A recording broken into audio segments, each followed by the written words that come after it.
The Samsung FE series is the one that allows users to use the premium features in a budget. I have the S20 FE, which is the birth of FE models, and it's still working great without issues. This is the last year for this mobile to get software support from Samsung. But anyway, as time passes, we also need to update. Right now in my hand is the latest FE series mobile from Samsung. It's the Samsung Galaxy S24 FE. This mobile comes with an Exynos chipset, no Snapdragon, and it comes with different storage options. The mobile I'm testing has 128GB internal storage and 8GB RAM. There is a problem with the 128GB model. I'll tell you that too in this video. If you watch this video completely, I guarantee that you can decide whether you can buy this mobile or choose another one. Spoiler alert, I choose another mobile by paying some extra money. I'll tell you which mobile it is at the last. So let's dive into the S24 FE full in-depth review. I'm making each segment separately so you can understand the good and bad things in that. First, I talk about the processor. Seriously saying, I have a bad opinion on Exynos chipsets. They heat a lot even for basic tasks. They tend to overheat while playing games or using the cameras. So does this processor also comes under this category? The answer is not at all. See, I played a lot of games followed by using the camera very intensively, which includes 8K video recording as well.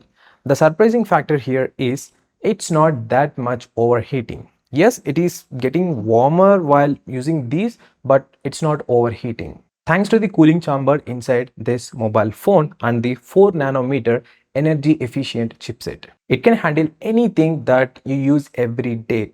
During normal use, I didn't notice any heating at all. See, Samsung mobiles initially pump a lot of heat while setting up the mobile phone. Even after setup, it tends to be warm for about 1 week. After that, you get this notification saying your phone is being optimized. It comes with every Samsung mobile. If you didn't observe this, maybe you swiped it away with all the notifications. I did the gaming test on this mobile and noticed that it's getting hot, but there are no frame drops or lags. Even I did the CPU throttling for about 20 minutes. This mobile doesn't become hot. It is just warm even after prolonged stress tests. But if you use heavy performance oriented work, it's not going to be stable at all times. Overall, Galaxy S24 FE has flagship level great performance and easily handles games and any task that you want. Before talking about the display and overall build quality, first I want to give clarity about the software updates.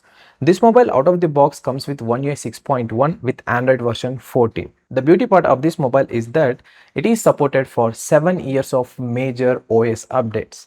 That means we can use Android 21 on this mobile. Currently, the One UI 7 with Android 15 is already released. I tested this mobile after updating to One UI 7. One more advantage of having these many years of updates is if you want to resell your mobile phone, you get a better price compared to those previous mobiles that have 3 or 4 years of major Android updates. The Samsung Galaxy S24 FE has a 6.7-inch dynamic AMOLED 2X display.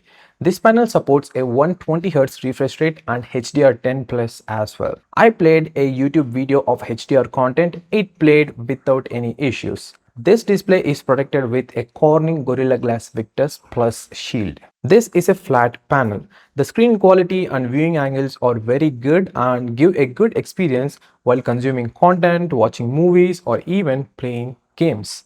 This mobile in hand feels very big.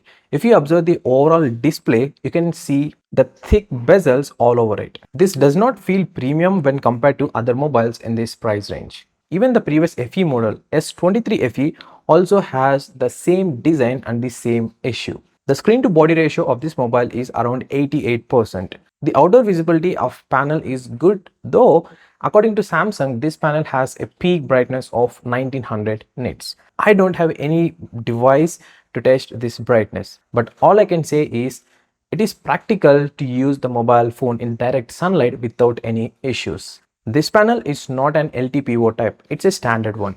The vibration feedback and haptics are not that flagship level, but it's decent. Due to the boxy design and flat back, this mobile is not at all suitable for long-term usage without a back case. Even the weight is a little higher This one weighs 213 grams. Even the optical fingerprint sensor works fast and is reliable. The Galaxy S24 FE comes with a 4700 mAh battery. The battery backup is really good on this mobile phone. You can easily pull one day with a single charge. If in case you use this mobile phone with a 60 Hz refresh rate, you see even more improvements in the battery, but it's not my cup of tea to use 60 Hz in this year. You can see some of the battery stats here in my usage. I even checked the battery drain. As it is a brand new mobile phone, the battery drain is about 3 to 4% only. Once it starts aging, this changes. So even if you are a heavy user, you can use this mobile phone anywhere between 6 to 8 hours continuously. If you're a normal or medium user, you can easily pass one day with this mobile with a single charge. Also, in the settings, we get the battery protection option. I recommend turning it on and setting it to maximum. I keep it at 85% to charge the mobile and cut off after that. This helps to maintain the battery life for so many years. And one more thing, charge the mobile phone when it reaches between 20 to 25%. If in case you have a scenario where there is no option to charge this mobile, then you can use it one or two times to 10% or 15%. There is no problem. The Galaxy S24 FE has a triple camera system on the back and a single camera on the front. The camera specifications are almost similar to the previous model S23 FE. They only made subtle changes in this model.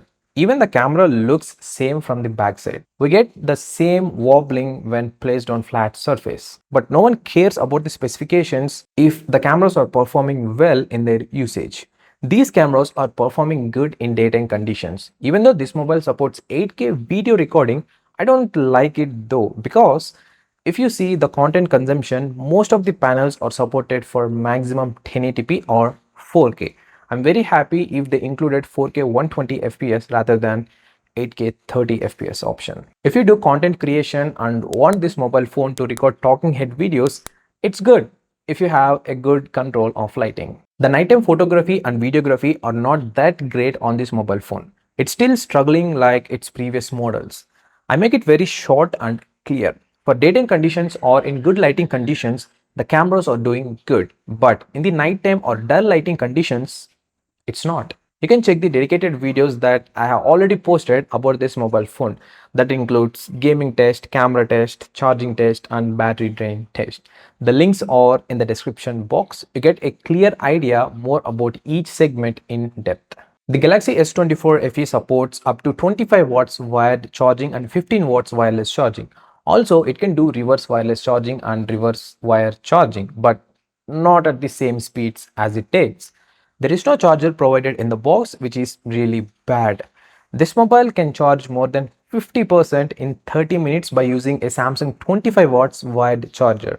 If you ask me, I'm still feeling bad about the Samsung. Why are they still releasing mobile phones with lower charging speeds? At least 45 watts is good. Before going to share the good and bad things, let me share with you the extra features that we get on this mobile phone. Number one, this mobile supports eSIM. The configurations are different from region to region. Check before you buy this. Number two, stereo speakers support with Dolby Atmos is there. Number three, IP68 rating is there. Number four, NFC is available. Number five, Wi-Fi 6E connectivity is there. Number 6, the call connectivity is good. Number 7, we get AI features. Number 8, Samsung DeX support is there. Number 9, it has USB 3.2 Gen 1.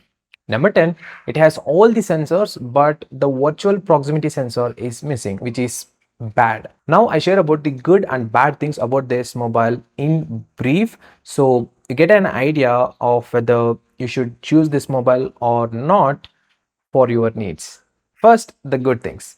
The Galaxy S24 has a good display, good battery, good call connectivity, good for gaming, good camera system, good extra features, and 7 years of major Android updates. Now, here are all the bad things. It has the same design as the S23 FE, which feels very uncomfortable to use for a long time without any back cover. Next, slow charging speeds are really a concern for many users. There is no microSD card option to expand the storage, so we need to completely rely on the internal storage. After installing some applications and some data transfer on your mobile phone, the 128 GB model is not enough to use for a long time. The space will fill up very fast. So I recommend you go with 256 GB if you are willing to buy this mobile. Next, the weight of this mobile phone. If you add any back case, it's anywhere close to 230 or 240 grams. The design of the mobile also feels a bit impractical without the back case. This mobile is big on both width and height in the hand, with sharp edges all over the back and front. And finally, there is no charger, no back cover or screen protector provided in the box. Currently on Flipkart, this mobile is available in the 40 to 50,000 rupees price range, which is very high according to me for these specifications.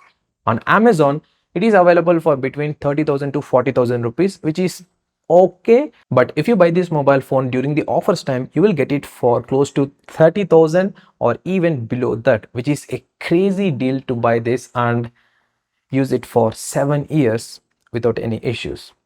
That's my overall review of the Samsung Galaxy S24 FE. If you have any questions or doubts regarding this mobile phone that I didn't cover in this video, you can drop them in the comment box and I'll reply to you. You can also message me on Instagram, which is a better way to continue the conversation. The link is in the description box. Oh yeah, which mobile phone I pick, whether this or another? My straight answer is, if in case my budget is in between 40 to 50,000 rupees, I choose S24, the pocket friendly mobile phone, than this mobile. The display is good, the chipset is good. Yes, there are some compromises in terms of battery backup and everything, but for my usage, battery is not a big concern. I don't use mobile phone very like most of the time in a day. So I pick S24 rather than S24 FE. Thanks for watching and I'll see you again in the next video.